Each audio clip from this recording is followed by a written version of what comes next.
this video, I'll introduce you to the new features in EventSentry version 4.2, and I'm going to do it in the management console. So I'm really just going to go from top to bottom in the tree view and just kind of point out all the new things that you'll find in the management console.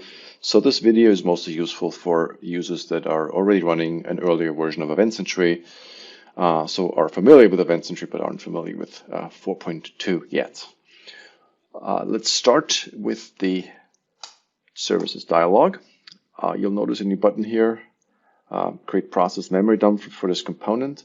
You'll probably only need this when support is asking for it, such as if the component is using too much CPU time, for example. So this is mostly just for troubleshooting.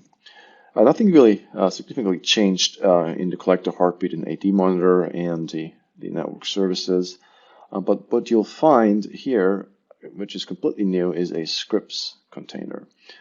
And so what we did is we moved the embedded scripts that used to be in the tools menu down here into the main tree. And the reason why we did that is because scripts have a whole new level of functionality in 4.2 with a new feature that we introduced called validation scripts.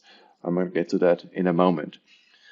So the embedded scripts that you're used to from the tools menu cannot be found in the user embedded subnode.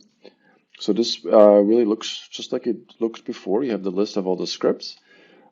The only difference is that here we have a script type now. So these are labeled as on demand, which means they can be triggered by an action as a response to an event, for example, or they can be triggered by the application schedule on a regular basis, right? If you double click them, you now have a new editor for those scripts. So there's a few more advanced options available. We're going to close this.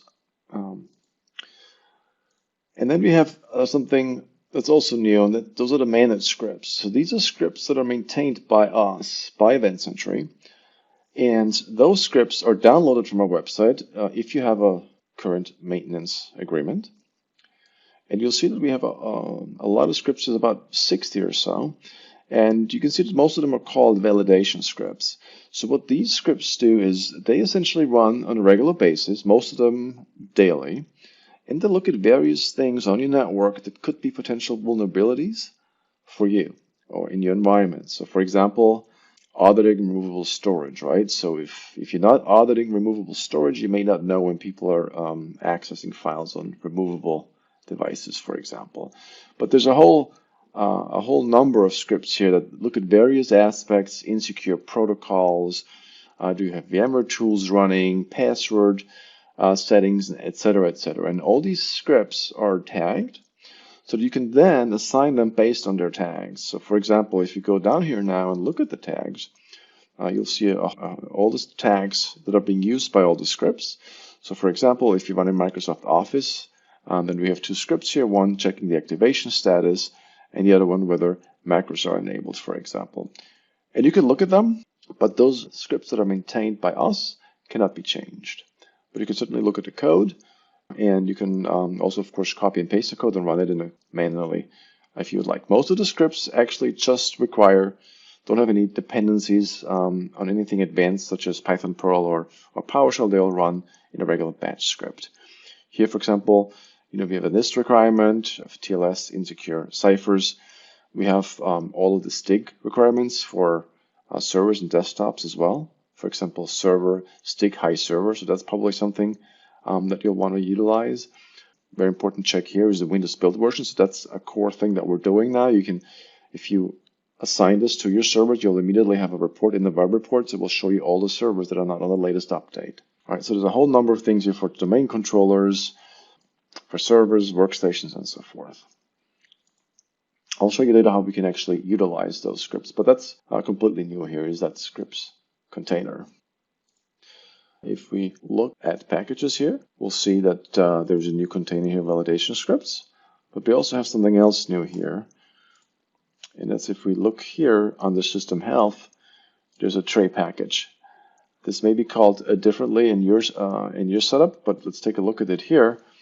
So this is a new type of system health object, and what that does is it enables the EventSentry a new feature that we have in EventSentry that essentially adds a system tray icon. So we want to make this configurable and not just show this for all users in case you don't want it, you want to save resources and so forth. But essentially what it is it's this icon down here with this little check box. I'll show you where the host name, if you hover over it, it'll show you how long the server's been up and running and whether EventSentry is running, and if you're using a collector, if it's connected to the collector or not connected to the collector. If you right-click it, you have a handy menu, and by default, if you double-click it, you'll get a little system status dialog. And what that shows you things that you're essentially want to utilize for instant troubleshooting, right? Or just to get a status of what's going on with this host, after you've logged on. Shows you CPU usage. You hover over it, you see the number of physical CPUs on that machine, or virtual in this case, how much memory is installed and what the utilization is, disk utilization. You see the top processes using CPU time and memory. Again, you got the physical disk here. This is a virtual machine, so if it was a physical machine, you'd see the actual manufacturer, Samsung, Western Digital, etc. How much is available? IP address, the speed it's connected to the switch, whether the host needs a reboot. If it's a laptop, you would also see battery information. And if somebody else was logged on, you would see this down here as well. Also handy is the add note capability. So if you hit add note here, you can add a note and that will show up in the web reports. For example, doing demo. We can include a screenshot, hit OK, and he will tell us that the note was submitted successfully. There's also a feature for end users that's not enabled here, but you can link this tray icon to your ticketing system, whatever that may be, and EventSentry will directly through an HTTP API or an email open up a ticket in your help desk system. You can also create a support package for our support team. So if you're having any issues with EventSentry, you can create a zip file that includes log files and such automatically. Of course, you have a link to our documentation. So it's a really handy thing to have, for both your end users and sysadmins. The icon is also dynamic, so if there's a high CPU usage on that machine or high disk utilization, the icon will change to a CPU icon with an arrow symbol. And here's where you configure it. You can say, yes, I want to allow notes. Where are those notes going to go? Do we allow screenshots? And then the same thing here is with the support tickets. So you can enable support tickets, link them to an action. You can even override text for the end user. So you will use whatever your end users are familiar with, for example, IT support, or request IT help, whatever resonates with your users. And then you can also configure whether they have to put in their email address in the subject as well. Obviously, we're going to capture the currently logged on username, so that's going to be automatically in that ticket, but we're not going to have information like email, for example. Yeah, and you configure this just like any other system health package. Then we have the validation scripts. You can see here that I've created 3 packages, and this is how it works. So you click on the scripts, and here you decide, okay, which scripts do you want to add to this package, and then you assign the package. So for example, we have 6 system health scripts that are tagged with health. Obviously, we can remove the best practice. There's nothing here. Just these tags have been renamed, so we can change this, for example, to best practice server and add this. Now we got 14 scripts in here. Okay, so there's going to be a total number of 20 scripts that are going to be running. Actually, let's stand corrected. It's 19. There's one of those scripts here is going to be tagged both as health and best practice server. And then you can also block certain scripts. So if you find later in the reporting that some of the scripts, health scripts, are just not relevant or they create noise, it's not really a check that you care about, then you can go in here. You can find the script that you want to block. For example, secure boot must be enabled. Then you can add this here, and then that script is going to be blocked. Then we have domain controllers. Again, here I just went in and said, hey, assign any validation script that's tagged the domain controller. Of course, keep in mind with EventSentry we have dynamic assignments. So if you go on properties here and scroll down, then we can say automatically assign this to any domain controller, right? So now these scripts are only going to run on domain controllers, for example. Otherwise, the scripts work exactly the same. All these packages work, just like any other packages. So as you can see, it's real simple. You just go in, create a new package, decide on the tag that you want to utilize, and essentially assign it to one or more hosts, and of course, decide which database you want to store the results in. Something that we added to the actions, if we expand the actions, and we add an HTTP action, so let's try that here, HTTP, and let's just say we wanted to add a action for Zendesk, right? Let's say you're using Zendesk internally, not promoting their product, but this is one of the templates that we have. And you'll notice that we have we expanded the templates here. For example, so we have Telegram in here, for example. Now we've got Freshdesk in here, and also Zendesk. And if you do that, it will automatically populate this here. And then you can utilize this for your support tickets, for example, right? So support email and support subject, that's dynamic data that's going to be inserted by your users. Obviously, you may have to specify custom information here, API keys and such.